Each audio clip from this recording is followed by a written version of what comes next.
بسم اللہ الرحمن الرحیم۔ آج ہم عربی گرامر کے سبق نمبر 9 کا دوسرا حصہ پڑھیں گے۔ پچھلے سبق میں حروف ناصبہ کے لفظی عمل کے متعلق ہم نے پڑھا تھا کہ جب یہ حروف ناصبہ فعل پر داخل ہوتے ہیں تو اس میں لفظی طور پر کیا تبدیلیاں کرتے ہیں۔ تو آج اس دوسرے حصے میں ہم حروف ناصبہ اور ان کا معنوی عمل، یعنی جب وہ فعل مضارع پر داخل ہوتے ہیں تو اس وقت اس کے معنی میں وہ کیا تبدیلی پیدا کرتے ہیں۔ سب سے پہلے ان، کہ، دیٹ، یہ مضارع پر داخل ہو کر اسے مصدر کے معنی میں کر دیتا ہے، جیسے ما منعک ان تسجد، تجھے سجدہ کرنے سے کس چیز نے منع کیا۔ ان اور فعل کے مجموعہ کو مصدر معول کہتے ہیں۔ انشاءاللہ مصدر معول کی تعریف آپ پھر کسی اگلے سبق میں آئے گی۔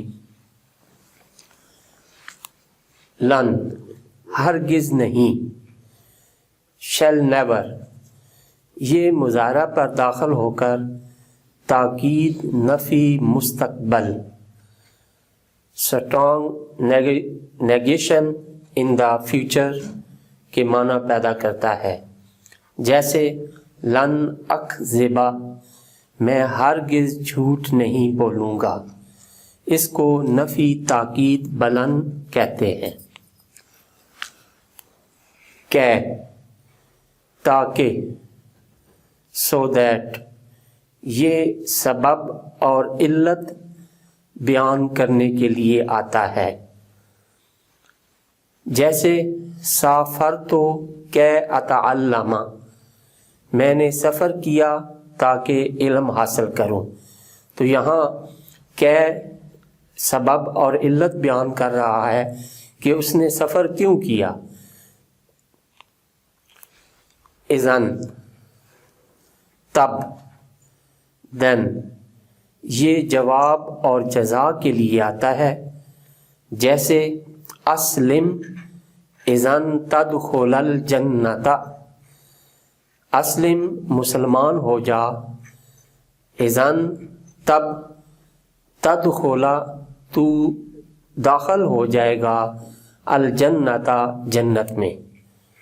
تو یہاں یہ اس کو اسلم کا جواب ہے کہ وہ مسلمان ہو جا، تو وہ کہتا کیوں مسلمان ہو جاؤں، تو اس کا جواب یہ دیتے ہیں کہ اذن، جب تو مسلمان ہو جائے گا تو تب تدخل الجنت، تو تو جنت میں داخل ہو جائے گا۔ یہاں نوٹ 6 اور حروف جو ان کی طرح مضارع پر داخل ہو کر اس کو نصب دیتے ہیں، کیونکہ ان کے بعد ان پوشیدہ ہوتا ہے اور وہ درج ذیل ہیں۔ نمبر 1 لام التعلیل، نمبر 2 لام الجحود، نمبر 3 او، نمبر 4 حتی، نمبر 5 فاء السببیہ، نمبر 6 واو المعیت۔ انشاءاللہ ان کی تفصیل ناصبہ کے حصہ نمبر 3 میں آپ کی خدمت میں پیش کی جائے گی۔ جزاکم اللہ خیرہ۔